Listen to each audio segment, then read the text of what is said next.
First Janwada farm house కూలగొట్టడంలో మీకున్న అభ్యంతరం ఏందనే చెప్పుండ్రి. నిజంగా పొంగులేటి గారు మీరు నిజాయితీ వైపు ఉన్నా అని చెప్తున్నారు కదా, నాకు మీద ఒక సూచన. జూన్ 2, 2014 నుంచి లెక్క తీస్తారా? 1994 కోట్ల విజయభాస్కర్ రెడ్డి గారు మీరాలం ట్యాంకు కూలగొట్టిన కాడికి లెక్క తీస్తారా? రేపు ఒక శ్వేతపత్రం విడుదల చేయండి. రేవంత్ రెడ్డి గారు చేస్తారా, పొంగులేటి గారు చేస్తారా? చేయండి. ఏ చెరువు, ఏ కుంట, ఎంత కబ్జా అయింది, ఎన్ని రోజులలో ఈ లేక్ ప్రొటెక్షన్ చేస్తారు, ఈ కుంటలు తీసేస్తారో ఒకసారి చెప్పుండ్రి. నేను ఇంత స్పష్టంగా ఎందుకు అడుగుతున్నా అంటే, టీఆర్ఎస్ జియో తీసుకొచ్చింది 2021లో. జియో తీసుకొచ్చినాక తెల్లారి పేపర్లకు వార్త రాపిస్తారు. ఏమని రాపిస్తారు ఈ వార్త? జిహెచ్ఎంసీ ఎలక్షన్ల కంటే ముందు, మధుబాక్ ఎలక్షన్లు అయిపోయినాక టీఆర్ఎస్ వాళ్ళు చేస్తే కొంతమంది మీడియా మిత్రులు రాస్తారు. ఏమని రాసిర్రు? విపక్షాలను ఇరికించేలా బీఆర్ఎస్ స్కెచ్, గ్రేటర్లో అక్రమ కట్టడాల కూల్చివేతకు ప్లాన్. తెల్లారంగానే గ్రేటర్ పరిధిలో ఉన్న ఎమ్మెల్యేల కండువాలన్నీ మారిపోయినాయి. 3 రంగులకి వెళ్ళి గులాబీ రంగులకు వచ్చినాయి, ఇంకో రంగులకి వెళ్ళి ఇళ్ళకి వచ్చినాయి. ఇది వీళ్ళు పేపర్లలో పెద్ద వార్త రాపిస్తారు. ఇది బీఆర్ఎస్ వాళ్ళు అధికారంలో ఉన్నప్పుడు కాంగ్రెస్ వాళ్ళని ఉద్దేశించి రాపించిన వార్త. ఇలా మరి రేవంత్ రెడ్డి గారు ముఖ్యమంత్రి అయినరు, మస్తు చేస్తున్నాడని కొంతమంది అనుకుంటున్నారు. వీళ్ళు ఇంకో పేపర్లో రాపించారు. ఏమని? బీఆర్ఎస్ నేతల భూ కబ్జాలపై యాక్షన్ షురు. ఎందుకే? బీఆర్ఎస్ వాడు ఒకటి ఎందుకే? కాంగ్రెస్ ఓని కొట్టుర్రి, ఎంఐఎంఓని కొట్టుర్రి, ఎవరైనా తొవ్వదప్పి మా బీజేపీ వాళ్ళు ఉంటే వాళ్ళవి కూడా కొట్టుర్రి. అద్దంటలేం కదా, అన్నీ కొట్టేసేయరి. ఈ లీకులు ఎందుకన్నా? మా మీడియా మిత్రులు కూడా ఈ ట్రాప్లో పడకురు దయచేసి. బీఆర్ఎస్ నేతల భూ కబ్జాలపై యాక్షన్ షురు. పలు జిల్లాల్లో రంగంలోకి దిగిన ఆఫీసర్లు. ఎవరిని పట్టుకొచ్చిర్రే? పట్టుకొస్తే కేటీఆర్ని పట్టుకురావాలి కదా రేవంత్ రెడ్డి అనేటోడు. జొన్వాడల ఫామ్ హౌస్ దొంగ ఫామ్ హౌస్ అని డ్రోన్ ఎగిరేసింది ఎవరు? రేవంత్ రెడ్డే కదా. ముఖ్యమంత్రి అయిన 10 నెలలలో ఆ రోజు అది ఇల్లీగల్ అన్న రేవంత్ రెడ్డి ఈరోజు ఎందుకు కూలగొడతలేడు?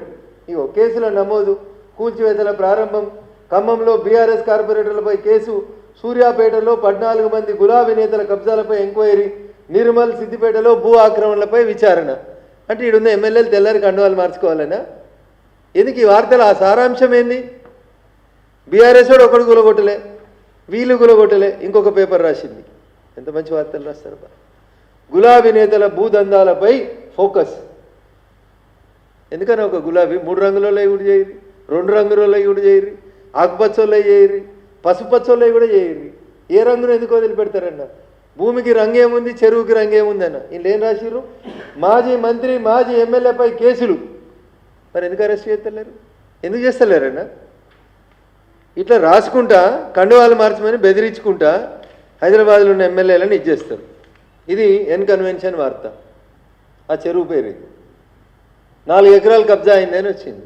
రింగ్ రోడ్ అవతల భూమి అమ్మితే, ఎకరం అమ్మితే 100 కోట్లు వచ్చిన భాగ్యనగరం ఇది. గిడకి ఇదెందుకు కూలగొట్టిరు? 10 ఏళ్ళు ఎందుకు కాపాడిరు? ఎన్ని పైసలు తీసుకున్నారు ఈ కాపాడడం వెనకాల? ఇది చెప్పాలి. ఇది రఘునందన్ రావు చెప్పిన మాట కాదు. 480 కోట్లు ఖర్చు పెట్టిందన్న ఇప్పుడు వచ్చిన ప్రభుత్వం. దేనికి? చెరువులలో మట్టి పెట్టకుండా సీసీటీవీలు పెడతారట అన్న. ఇల్లు సీసీటీవీల కోసం 481 కోట్లు అన్న. సీసీటీవీలు ఉన్నాయి, షీ టీములు ఉన్నాయి. ఏందది? కమాండ్ కంట్రోల్ కట్టిర్రు. మొత్తం కమాండ్ కంట్రోల్లో హైదరాబాద్లో చీమ చిటుకుమంటే కనబడుతుంది. రేపులు అయితే కనబడతలేవు, మర్డర్ అయితే కనబడతలేదు, దొంగతనాలు అయితే కనబడతలేవు. ఇప్పుడు కొత్తగా చెరువులో మట్టి పోతే చూస్తే అందుకంటే సీసీటీవీలు పెడతారట సార్. దీని ఖర్చు 480 కోట్లు. ఇప్పటికే 481 కోట్లు ఖర్చు. 1200 సీసీటీవీ కెమెరాల కోసం టెండర్ వేసిర్రు. లేక్ ప్రొటెక్షన్ కమిటీకి స్పెషల్ కమిషనర్ త్వరలో. ఎందుకు రాస్తారు అన్న వార్తలు? ఎన్జీటీ చెప్పింది హిమాయత్ సాగర్లో ఎఫ్టీఎల్ ఎంత ఉందో నిర్ధారించమని. ఇవాళ దాకా నిర్ధారించాలి వార్త. ఎఫ్టీఎల్ నిర్ధారించట్లే, ఎన్జీటీ వాళ్ళు పిలిచి తిట్టిర్రు. ఇది ఇట్లే ఉంది. ఎన్ని సంవత్సరాలు కావాలన్నా మీకు లేకుల్ని శుద్ధి చేసేందుకు? ఇది ఒక ప్రముఖ దినపత్రిక రాసింది. మాసపు చెరువును మింగేస్తురు. రంగనాథ్ సార్ జర చూడు, ఈ మాసపు చెరువు యాడుందో చూడు. మాసపు చెరువును మింగేస్తురు. మేడ్చల్ మల్కాజిగిరి ఫాక్స్ చెరువు, ఫాక్స్ సాగర్ మాయం. ఇవన్నీ రిటైన్ చేయరు sir. This is my sincere appeal to the government and officers. పేపర్లలో వార్తలు రాపించి ఎవరినో బెదిరించి రాష్ట్ర హైకోర్టు తిట్టింది. 2010లో మేము జడ్జిమెంట్ ఇచ్చినాం. 15 ఏళ్ళైంది ఇంకా మీరు ఎఫ్టీఎల్ గుర్తించరా అని అడిగింది. 15 ఏళ్ళైనా మీరు బఫర్ జోన్లు గుర్తించరా అని అడిగింది హైకోర్టు. మా దగ్గర మెదక్ జిల్లాలో బొల్లారం అని ఒక ఇండస్ట్రియల్ ఏరియా ఉంటుంది. చెరువులో వెంచర్. ఇన్ని వార్తలు వస్తే మరి ఇవన్నిటి మీద ఏం యాక్షన్ చేస్తలేరు. ఉత్తగా రోజు పొంగులేటి గారు చెప్పగానే అబ్బా ఎంత బాగా చెప్పిరబ్బా, ఏం చెప్పిరబ్బా. ఈ ఇంచు జాగుంటే దాన్ని బ్రేకింగ్ మనం పొద్దంతా నడుపుతాం. ఈ ఇంచు జాగుంటే చెప్పు సర్వే నెంబర్, నీ అఫిడవిట్లో చెప్పినావు కదా. నీగో నేను భూమి పలానా సర్వే నెంబర్లో కొనుక్కున్నా, ఇది FTLలో ఉన్నది, లేదు 111 జీవోలో ఉన్నది. దీని గురించి ఎందుకు మాట్లాడుతున్నావు? నోటీస్ ఇయ్యి, తప్పు మాట్లాడిన మీద కేసు పెట్టు, జైల్లో పడేసాయి. మీ అసమర్థత, మీ అలసత్వం, మీ చేతకాంతరం తీసుకొని బీఆర్ఎస్ వాళ్ళు మీ మీద అట్లా అరుస్తున్నారు. అంతకు మించి ఏం లేదు. High court notifies buffer zones for 2525 lakes in HMDA. 2525 చెరువులకి బఫర్ జోన్ ఎక్కడుందని హైకోర్టు గుర్తించింది, HMDA గుర్తించింది. ఇవి ఇవాళ ఉన్నాయా రంగనాథ్ గారు? జడ్జిమెంట్ పంపించాలనా? ఈ 2525 చెరువులని కాపాడదామా వద్దా? మొన్నగాడైనా వరదలు వచ్చినాయన్న కేరళలో పార్లమెంట్ నడిచేటప్పుడు అందరు లేచి మస్తు కొట్టుకున్నారు, అబ్బా ఇట్లా అయింది అట్లా అయింది అని. ఎందుకైంది? Just because of the ecological imbalance. చెరువు లేదు, గుట్ట లేదు, పుట్ట లేదు, రోడ్డు లేదు, ఏడవడితే ఆడ విధ్వంసం చేసేసి ఇల్లు కట్టిరు. పోవలసిన నీళ్ళ కట్టడానికి బిల్డింగ్ కట్టిరు. వాన ఎక్కువైంది, వరద వచ్చింది. వరద ఉత్తవ రాలే, ఇక పోతూ పోతూ ఇల్లుని కూడా తీసుకుపోయింది కదా. సో ప్రకృతిని విధ్వంసం చేస్తుంది మనం. నిజంగా రేవంత్ రెడ్డి గారికి హైడ్రాకి ఏమన్నా నిజంగా చిత్తశుద్ధి ఉంటే high court notify buffer zones for 2525 lakes in HMDA. ఈ 2525 చెరువులను కాపాడుండ్రు. మా మీడియా మిత్రులకు అప్పుడు వార్త దొరకది. ఏం వార్త దొరకది? భాగ్యనగరం చెరువైందనే వార్త దొరకది. ఎందుకంటే నాలాలన్నీ ఫ్రీ అయినాయి అనుకో అన్న. ఇంకా గవర్నర్ ఇంటి పక్కన ఉన్నాయన్న నాలా మీద బంగ్లాలు. అన్యాయం. రాజ్భవన్ పక్కన నాలా మీద పెద్ద పెద్ద బంగ్లాలు కట్టిర్రు అన్న, దవాఖానాలు కూడా కట్టిరు కొంతమంది ప్రబుద్ధులు. రాజ్భవన్ రోడ్లో నాలాల మీద దవాఖానాలు కట్టిర్రు. పెద్ద పెద్ద బంగ్లాలు ఉన్నాయి, 10 ఫ్లోర్ల బంగ్లాలు. నాలాలో పోవాల్సిన నీళ్లు రోడ్ల మీదకి వస్తున్నాయి. ప్రతిసారి వర్షం పడ్డప్పుడు హైదరాబాద్ ప్రజలు ఆలోచించాలి. నాలాలో పడి చచ్చిపోయిన వార్తలు రాస్తున్నాం, వరదల కొట్టుకుపోయిన వార్త రాస్తున్నాం, అంబర్పేట చెరువులో శవమై తేలిండని వార్త రాస్తున్నాం. సో నిజంగా హైడ్రా వెనకాల ఉద్దేశం రాజకీయ కక్షలు కాకపోతే, ఇగో ఇది హైకోర్టు ఆర్డర్ ఉంది రంగనాథ్ గారు, నేను పంపిస్తాను. 2525 లేకులకి బఫర్ జోన్లు ఫిక్స్ చేసి మొత్తం కొట్టేసి ఎప్పుడు వాన వచ్చినా హైదరాబాద్ మంచిగుంది, మునగలేదనేటువంటి వార్త రాసేందుకు స్కోప్ కల్పించారు. ఇది మియాపూర్, ఎకరం 100 కోట్లు ఉంటుంది. మొత్తం చెరువే లేదు ఇక్కడ.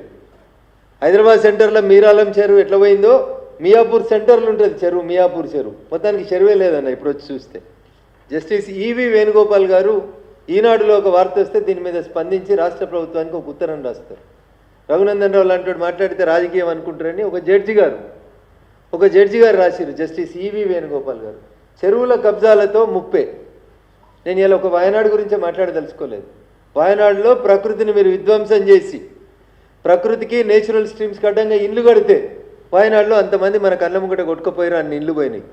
Uttarakhand, what we faced in Uttarakhand 3 years back, దైవ దర్శనానికి పోయిన వాళ్ళు అనేక మంది పోయినరు. మరేంది దానివల్ల? అందుకనే చెరువే కదా చెరపడదాం, కుంటనే కదా పక్కా స్కెచ్ చేసి కబ్జా చేద్దాం, ఇట్లాంటి రోజు 10 వార్తలు వస్తున్నాయి. కాబట్టి నా విజ్ఞప్తి, దయచేసి నేను కొట్టినట్టు చేస్తా, నువ్వు ఏడ్చినట్టు చేయి. ఇది వద్దు. పొంగులేటి గారు, కేటీఆర్ గారు, నిజాయితీ ఉంటే నువ్వు మున్సిపల్ అడ్మినిస్ట్రేటివ్ మంత్రిగా ఉన్న 10 సంవత్సరాల్లో నేను తప్పు చేసినా, తప్పయింది, మా నాయన కట్టించిన అమరవీరుల స్తూపం దగ్గర ముక్కునాలకు రాస్తున్నా, నేను మున్సిపల్ మంత్రిగా ఉన్నప్పుడు కట్టిన అన్ని కట్టడాలకు నేనే బాధ్యుణ్ణి, నా మీద డీజీపీ దగ్గరికి ఏదో మా కార్యకర్తల మీద దాడులు అయితే నేను దండం పెట్టి వచ్చినావు కదా, దాడులు కాదు, నేనే సార్ దుర్మార్గుణ్ణి, హైదరాబాద్లో ఈ వరదలలో జనంగా కొట్టుకుపోవడానికి బాధ్యుణ్ణి నేనే, నాలాలు కడుతుంటే కళ్ళుండి చూడలోని కబోదిని నేనే, నా మీద ఎఫ్ఐఆర్ చేసి నన్ను జైల్లో పెట్టమని పాప ప్రాయశ్చిత్తం చేసుకోవాలి కేటీఆర్ అనేటోడు. ఆయనను అట్లా వదిలేస్తే రేవంత్ రెడ్డి ఎందుకు కాపాడుతుండనేది ప్రజలు ఆలోచిస్తారు. నేను చాలా రోజుల క్రితం ఒక మాట అడిగిన టీఆర్ఎస్ పార్టీని. ఆంధ్రప్రదేశ్ టీఆర్ఎస్ శాఖ అని ఒకటి పెట్టిరు, దానికి ఒక ఆయనను అధ్యక్షుని పెట్టిరు. గౌరవనీయులు చాలా చదువుకున్నాడు ఆయన, ఆయనంతా ఎవరు చదువుకోలేదు. ఆయన ఉద్యోగం విడిచిపెట్టి వచ్చిండు, సర్కారు కోళ్ళు వదిలేసి వచ్చి ఆయన వచ్చి తెలంగాణలో టీఆర్ఎస్ పార్టీని తీసుకుపోయి ఆంధ్రప్రదేశ్లో పునరుద్ధరిస్తా అని మియాపూర్లో 100 ఎకరాలు కబ్జా పెట్టుకున్నాడు. ఆయన ఆంధ్రప్రదేశ్ బీఆర్ఎస్ పార్టీ శాఖకు అధ్యక్షుడు. ఇంకొక ఆయన తీసుకుపోయి మహారాష్ట్రకి ఇన్ఛార్జ్ చేసిరు. ఎలక్షన్లు వస్తున్నాయి మహారాష్ట్రలో ఇన్ఛార్జ్ అని. ఈడ కొడుకు కోటి, బిడ్డ కోటి, అల్లుని కోటి ఇచ్చింది చాలక అన్న కొడుకుని తీసుకుపోయి ఇంకో రాష్ట్రానికి ఇన్ఛార్జ్ చేసిరు. మహారాష్ట్రలో కబ్జాలు చేసుకుంటామని బీఆర్ఎస్కి. ఇట్లా ఒకరు వీళ్ళు చేసిన కబ్జాల గురించి నిజంగా రేవంత్ రెడ్డి గారికి నేను సిన్సియర్గా చేస్తున్నటువంటి ఒక సూచన, కేటీఆర్ని టీఆర్ఎస్ పార్టీ చేసిన తప్పుల్ని కాపాడాలనేటువంటి ఉద్దేశం మీకు లేకపోతే హైకోర్టు ఆర్డర్లు, జడ్జిల లేఖలు, ప్రభుత్వాలు ఇచ్చినటువంటి తీర్పులు, ఎన్జిటిలో వచ్చినటువంటి ఆర్డర్స్ అన్నింటినీ హైడ్రా ముందు పెట్టి నిర్దాక్షిణ్యంగా ఈ భాగ్యనగరంలో వరదొచ్చినా వానొచ్చినా ఏమొచ్చినా నాలాగానే ఉంటుంది, రోడ్డు లాగానే ఉంటుంది అనే రీతి లోపల ఎంక్రోచ్మెంట్స్ అన్నింటినీ కొట్టేయాలని చెప్పి ఈ సందర్భంగా కోరుతూ, ఒకవేళ 111లో బఫర్ జోన్లో FTLలో ఉన్న భూములు మీకు కనబడకపోతే హైకోర్టు ఇచ్చినటువంటి ఆర్డర్ కాపీని చూస్తే మీకు ఆ చెరువుల సంఖ్య, FTLల సంఖ్య కనబడుతుంది.